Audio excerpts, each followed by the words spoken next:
Vanoggend het ek weer daardie bekende knop in my maag gevoel gekry toe ek vir Grace in week 2 by sy nuwe skool en sy nuwe juffrou en sy nuwe maats gaan aflaai. Grace se handjie het myne styf vasgehou en sy oë was vol trane.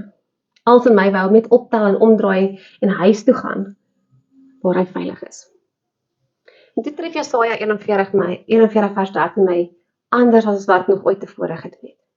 Ek is deur jou God, ek vat jou hand, ek sê vir jou, moenie bang wees nie, ek help jou. Skielik sien ek myself in die twee rolle.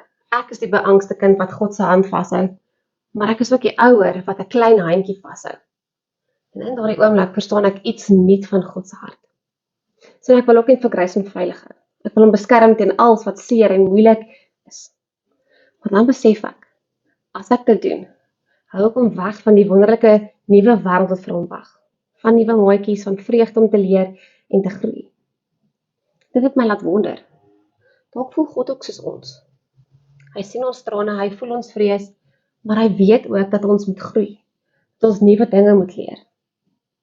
En daarom hou hy ons hand vas, nie om ons terug te trek nie, maar om ons die moed te gee om vorentoe te beweeg. En hoe meer ek daar gedink het, hoe meer sin het dit gemaak. God trek ons nie net uit die moeilikheid uit en los ons op veilige grond nie. Want hy nooi ons uit na iets groter, 'n verhouding, 'n ritme, 'n pad waar vertroue en vreugde die plek van vrees en huiwering inneem. Hy hou nie ons hand vas nie, om ons veilig te hou nie. Hy hou dit vas om ons te lei na 'n dieper en 'n ryker manier van lewe. Lewe waar vrees plek maak vir vertroue en huiwering oorgee aan vrede. Vanoggend voor daai klaskamer was ek net 'n ma wat haar seentjie moes loslaat nie. Dit was eintlik 'n heilige oomblik, waar ek iets van God se liefde verstaan het. Want net soos ek daar gestaan het, met 'n klein bewende handjie in myne, so staan God ook by ons. Hy sê ook, ek sien jou trane, ek verstaan jou vrees, maar ek is hier. Ek hou jou hand vas, en jy kan dit doen.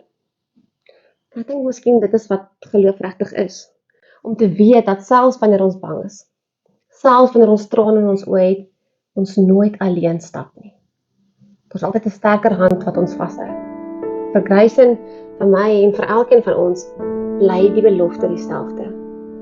Moenie bang wees nie, ek help jou. Nie omdat die pad maklik gaan wees nie, maar omdat ons dit nie alleen hoef te stap nie. En omdat hy ons lei na 'n oorvloedige lewe wat hy vir ons bedoel.